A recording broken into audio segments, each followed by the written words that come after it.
Manchester United 0, Liverpool 3. Arne Slot continues on this brilliant run of form that they've started the season with. They've now won 3 out of 3 games. They sit at the top of the league, joint with Manchester City on 9 points, and they're yet to concede a goal. They look simply fantastic, and whilst there was a few tactical flaws in today's game against Man United weren't able to exploit that. And we're going to talk about it in a little bit more depth in just a minute. I do think that there are a few standout players. I mean, Salah and Diaz were incredible. We're going to talk about how Diaz destroyed Man United within 7 minutes. But for me, there's another standout player. I'm going to talk about him a little bit later on, but I think he was the man of the match for me. Anyway, let's take a look at the tactics. I do think there are a few interesting points that we saw. I think Arne Slot didn't get it perfect, but then Ten Hag was even worse. And Man United just looked shambolic. They really didn't look great. So let's talk about it. So both teams lined up in this 4-2-3-1, but Manchester United actually pressed in a 4-4-2. So when Liverpool were building out from the back, they transitioned more into a little bit of a 4-3-3, only slightly, but they used this 2-4 build that we see them use quite a lot, with the centre-backs splitting, Trent and Robertson going slightly higher, Alisson becoming the third centre-back. This is almost drop-jotted back a little bit. This is kind of the formation that Liverpool tried to build up in the first phase of their transition. Manchester United defended in a 4-4-2. It looked something a bit like this. Not perfect, but roughly along these kind of lines. They almost went man for man, not entirely, but not far off of being man to man. Say it looks something like this. This is their 4-4-2. You can see 4 defenders, 2 midfielders, and the 4 attackers. And the reason that I think they use this, despite having used it relatively okay in the first 2 games, I don't think it was great in their last game against Brighton. The first half it didn't look too bad, and the game against Fulham, it wasn't necessarily the best I've ever seen Man United, but certainly out of possession they looked better, so I'm not surprised he went with the same system, especially when Liverpool played with almost 2 holding defensive midfielders in this phase anyway. So the point of having Xerxes and Bruno as the 2 up front, they were tasked with defending both of Liverpool's number 6s in McAllister and Gravenberch, trying to force Liverpool wide. They didn't want Liverpool to transition through the centre of the pitch, and so Xerxes and Bruno would block off these passes. And whilst they weren't necessarily really quick in their press, I do think Man United were relatively lazy. They were a bit slow in reactions to pressing against Liverpool's build-up. I do think that we could see a clear intention of them trying to force Liverpool wide, trying to force them to transition in the wide areas rather than play through the middle of the pitch, as we mentioned. So say Alisson's got the ball here. How would they build out? I mean, the centre-back split, Konate and Van Dijk, so that we've got the easy passes here. That's pretty standard. That's nothing really exciting. But what I did find interesting is they tried to go man for man on one side of the pitch. So in this position, Xerxes would make this run towards Van Dijk. And what this did is it meant that Gravenberch was still free, but he was in Xerxes' cover shadow. So whilst he's making this run to press Van Dijk, say Van Dijk's on the ball, it means that the pass to Gravenberch isn't on, and also Van Dijk's getting pressure on the ball. Rashford, interestingly, inverted to kind of press Konate. Bruno sat on top of McAllister so that he wasn't able to get the ball, and Garnacho sat with Robertson so that Robertson was also marked. So if you look in this system, Manu pushes a little bit higher as well. We can see here most Liverpool players are marked, except for one. You can probably notice who it is. It's this man out here, Trent Alexander-Arnold. But with the way that Manchester United have pressed, they've limited no passes back in. They've prevented any passes going short into the middle of the pitch because they're all blocked off. The only pass was pretty much to Alisson. The problem is with when it went to Alisson, he had so much time and space that he could then pick this pass out. So it was Rashford that would try and close Alisson down. But again, either an over-the-top ball to Konate or a long ball to Trent was still most of the time on. And I think what Man United were doing was clever in trying to force Liverpool to play a certain side, trap them on one side of the pitch, create an overload, but also prevent them from finding the spare man. Whilst the intention was great, it was the execution that cost them. So once they had initiated their press, it meant that Liverpool were still good enough to find the extra man. I think what Man United were trying to do was great, and if it had worked better, or if they were more intense in their press, if they were more aware of if each player knew what they were meant to be doing perfectly, it would have worked. The issue is Liverpool are a team with such quality that they're able to find that spare man. And the same applied on the opposite side of the pitch. Robertson was often free as well, instead of it being Trent. And it meant that Robertson was often found as well over the top.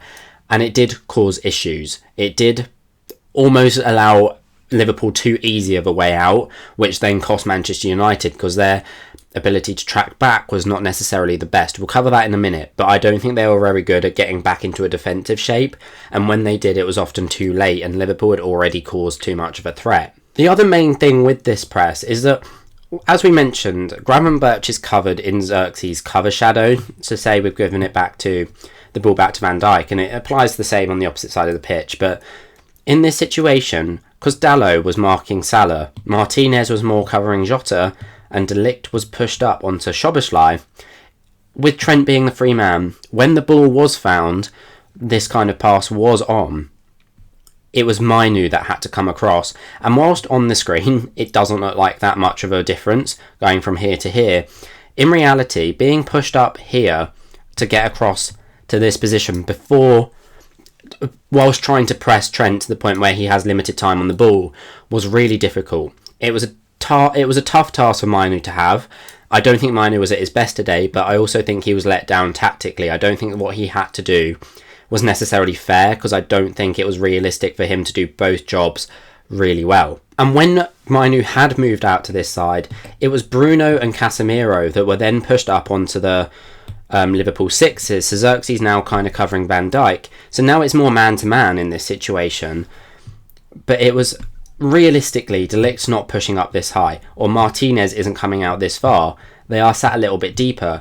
And with McAllister coming a little bit central, it meant the pass to Szoboszlai was always on. Or if Xerxes is halfway between this run, or say he's closing the goalkeeper down, Van Dijk had enough time to maybe find McAllister, and then Szoboszlai was always the free man in the space. He always had so much space in this half space position, almost dropping deep into a number 10 role. And also it meant Jota was able to come a little bit deeper, and it either dragged Martinez out to provide a path for Salah to run into, or he also had a load of time because Martinez didn't go and close him down. If Martinez was passive and sat back, Jota and Szoboszlai had so much space, and it was a massive problem. And because Garnacho's covering Robertson, he couldn't drop back here, because otherwise then you've got a very nice triangle going on this left side of the pitch. And also similarly, you would see it swap this side as well. But regardless of the shape, there was always this spare man in the middle of the pitch. You can see it's almost in this area of the pitch here, you've got a 3 versus 2.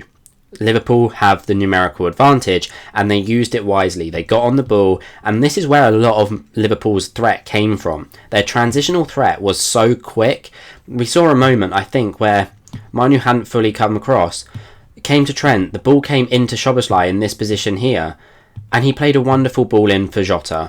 Okay, he wasn't offside in this situation, but look at how it was 2 passes, maybe 3 passes. They completely split open Manchester United. And it cost them. And it was massively, it was a big letdown. I would have expected Man United to have done better in this situation. And talking about all this space that Liverpool's 10s had, and primarily Szoboszlai, the distances were really not great. With McAllister and Gravenberch sitting a little bit deeper, granted Gravenberch would sometimes push a little bit higher, it still meant there was all of this space in between the Manchester United defence and the Manchester United midfield. And again, it was Szoboszlai and Jota and occasionally Diaz that were getting on the ball in these situations. And Man United's rest defence was not it wasn't very good, to the point where when they were then caught out, they had no one to defend with. We'll talk about when Manchester United had the ball in a minute, but whilst they were pressing, the gaps were so big. You need, in this situation, you need everyone to step up. You need it to be up here, so that granted a ball over the top would be a threat, but the distances aren't that big that if Szoboszlai did get the ball in this situation, De Ligt can still close him down, or it's not as big of a distance for the likes of Garnacho to track back, for Bruno to come back, and they transition their press a little bit. It was too big, and it meant that Manchester United couldn't recover, and that was what killed them off. Now, when we look at what happened when Manchester United had the ball, we can see they were at fault immediately for the first 2 Liverpool goals. Both goals came from when Manchester United, building out from the back, got it wrong. And it gave Luis Diaz perfect opportunities, and that's how we managed to kill the game off so quick. And the reasons this all came about is because when they built out from the back, they build in this 2-4 shape, similar to what Liverpool do. They use Onana as a third centre-back almost. So the centre-back split, if we go onto the tactics board again, the centre-back split, Onana steps up, Mazraoui and Dalot pushed higher alongside Casemiro. It looks something like this. Potentially a little bit higher, but still. The ball then circulates around the back line. Something like that. That's their ideal situation, build out in this 2-4 shape. The problem is that when Casemiro would drop deep to get onto the ball, either it would drag Szoboszlai out, or if Szoboszlai didn't come forward, it meant Casemiro had time on the ball. But Casemiro was the trigger press for Liverpool.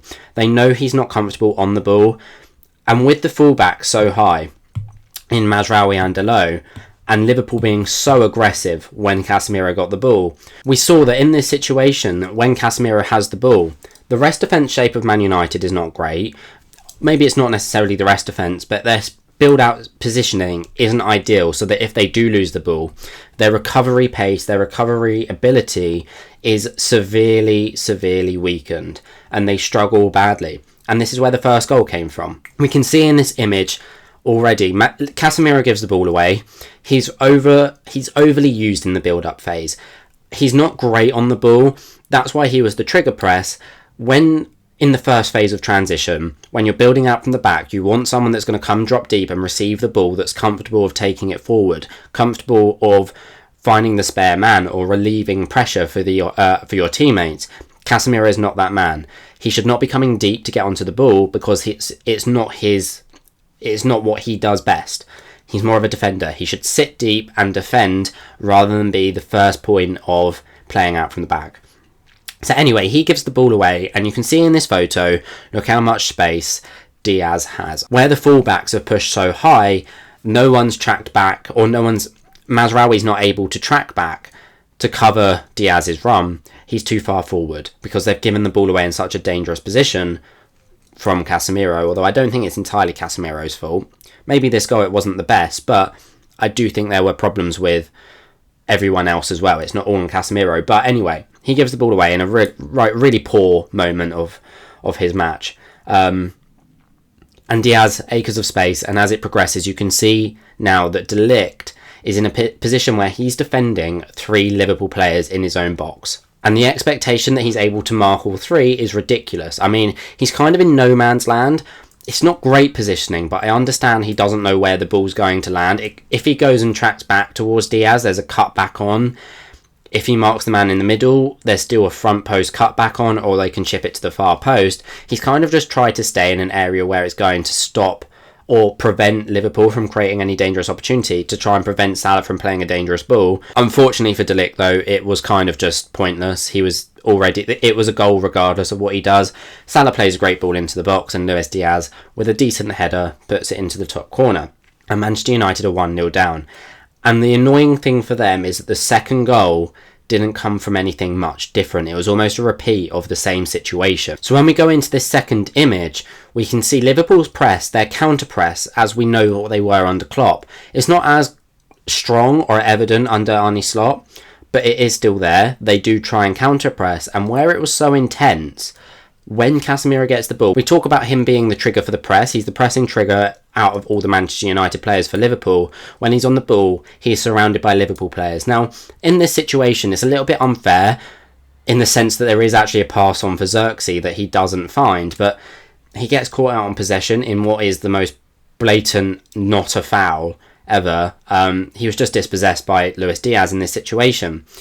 It was his mistake. He could have played a pass to Xerxes. He doesn't. Takes too long on the ball, gets caught out, and then they transition incredibly quickly. McAllister plays a nice ball forward. It goes out wide to Salah. He plays it back into Luis Diaz, who finds himself in between the 2 centre-backs. He finds himself a little bit of space. The ball comes straight to him, and he's able to slot it away in that bottom right corner. It's almost identical. It comes from Casemiro. It goes out wide. The fullbacks aren't in the right position, but it's not necessarily their fault, because the ball has been given away in the first phase when it shouldn't have.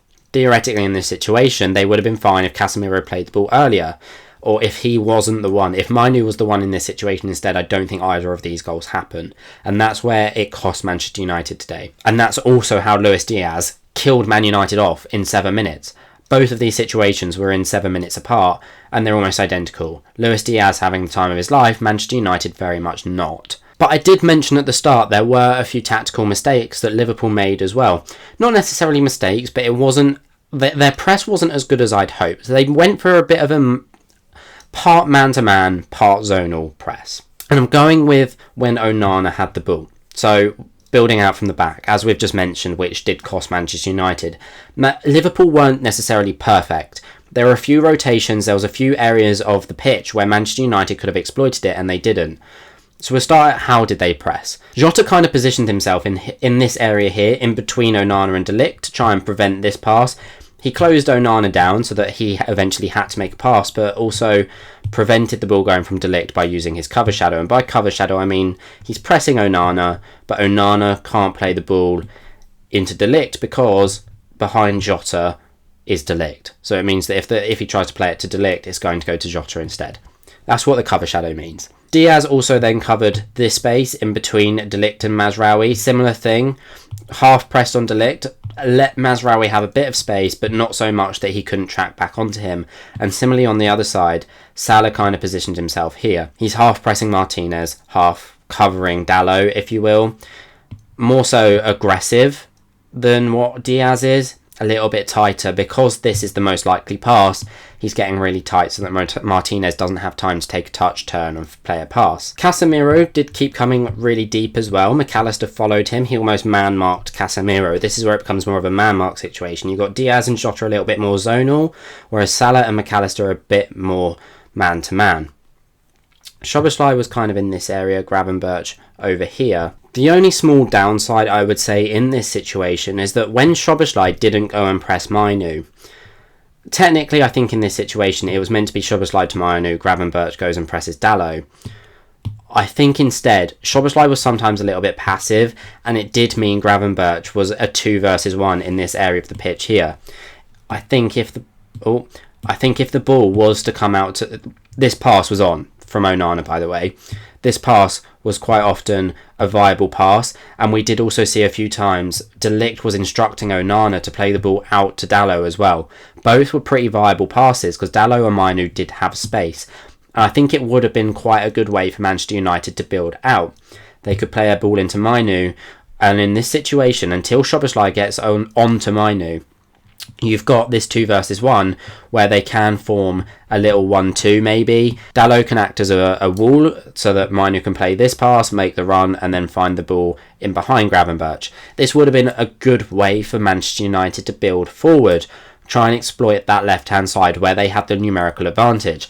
And especially in this situation, if Dalot does get a bit higher, it's then on Trent to come and push, to press Dalot. Sorry, give the ball to Dalot. And then this opens up space for Rashford in this channel. Konate has to come across. And then you can just see there's constantly spare mans in this situation. It would end up looking something like this, where Gravenberch has to track back. But they've got a strong base to go forward with. And they didn't do this often. It was a really poor mistake from Ten Hag not to exploit this. Because I think I was watching the game and it was so blatantly obvious that that was the side that Manchester United had to build on, and they didn't really do it that effectively. And I don't think Rashford was as bad as people said. He did actually create a few chances on that left-hand side, which Xerxes should have probably scored. On another day, he gets 2 goals in this game, and I think he had quite a high XG as well. And it could have been a completely different story. Instead of going 3-2, it could have been 2-2. I can't remember exactly when the chances were, but still it would change the game if Xerxes scored them, especially towards the last 5 minutes where then Manchester United could really push on and try and get a point out of this game. And that would have completely disrupted Liverpool as well. But for me, that I said at the start, there was that secret man of the match. For me, it was Gravenberch. I think he had a sensational game. I mean, we can see from this tweet here that his stats were just ridiculous. I mean, he made 4 interceptions, which was the most in the game. He won 3 fouls, also the most in the game. He completed not necessarily a high percentage of his passes. I think it's about 80-85% of his passes, which isn't necessarily that great, to be honest. But when you consider that all his passes were pretty much going forward and that he only had 56 touches, it doesn't faze me that. I think that's still pretty good numbers to have in the middle of the pitch. He controlled the game in the middle of the park. He won possession 6 times as well, so it shows that not only did he try and progress up the pitch, he did do his defensive job relatively well as well. And they need someone like that, especially if you're not playing with the likes of Wataru Endo, who is more of a controller, more defensively solid. Gravenberch is more attacking, so it's riskier going with him. But if you go and check out my How Would Liverpool Line Up Under Arne Slot video, I suggested Gravenberch to play this role. I said that this would be perfect for him. I said that I was worried about it, but it could be a chance for Gravenberch to really get some game time and show what he can do. And I'm so glad that Arne Slot definitely watched my video. That's obviously what happened. I'm so glad he has started using Gravenberch in this way, because I think we are seeing the best Gravenberch, and something that Bayern Munich didn't show from him, which is why they let him go to Liverpool. I thought they were brilliant today. Not perfect, but brilliant. And 3 wins out of 3, a clean sheet in every game so far, 0 goals conceded. Arne Slot has got Liverpool playing really nice football. They scare me, and I think they are going to be a real force this season. I think they could push the likes of Man City and Arsenal right to the end, and I'm excited to see what they can do, even though it pains me because I really want Chelsea to do well. But let me know, what do you guys think? How do you think Manchester United did today? How do you think Liverpool did today? And when do you think Erik Ten Hag is going to leave or get sacked? Because I don't think he will be there at the end of the season. Not at this rate, definitely. Let me know down below. Go and check out that video that I said about Arne Slot and how he's setting up Liverpool, or go and check out this video instead. I think you might like either of them. Go see what you prefer. Hit that subscribe button down below as well. We're on the road to 1K by the end of the year. And click that like button. But until next time, with another video, I will see you all very soon. Thanks for watching.